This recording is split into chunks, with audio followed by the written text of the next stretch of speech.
There is a fantastic new study of MIME on HPV. The study was carried out by a professor in the University of Texas.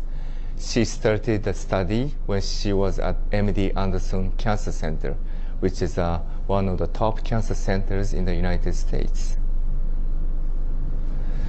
The importance of this HPV study is because HPV is known to be associated with cervical cancer. Cervical cancer is the third most common cancer in women worldwide.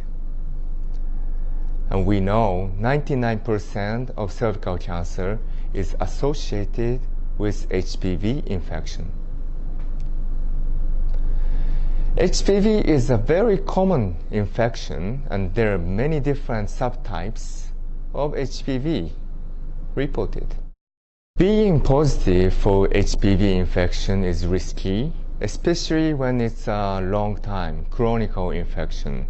For such HPV infection, we have the vaccine available, but recently Japanese government, the Ministry of Health, officially announced that they don't recommend HPV vaccine at the moment because of two severe side effects.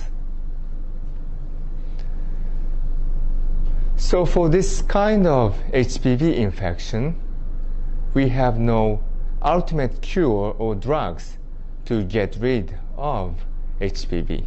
So this professor at the University of Texas tried MIME on HPV infection. She started from a preliminary human clinical study.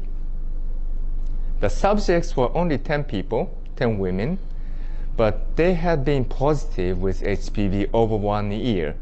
Since they started taking MIME, within 3 months, 50% of them could eradicate HPV. They could get rid of HPV. That was a wonderful outcome, and the news was taken by ABC News and Fox News as a science-breaking news in the United States. Recently, she acquired the National Research Grant from NIH, the National Institute of Health in the United States. This was the first case such a mushroom-based natural ingredient acquired the National Research Grant from NIH. And with this grant, she started a newer study, which is with a larger number of subjects on a double-blind placebo-controlled basis. And it's ongoing, and we expect to see results within a year.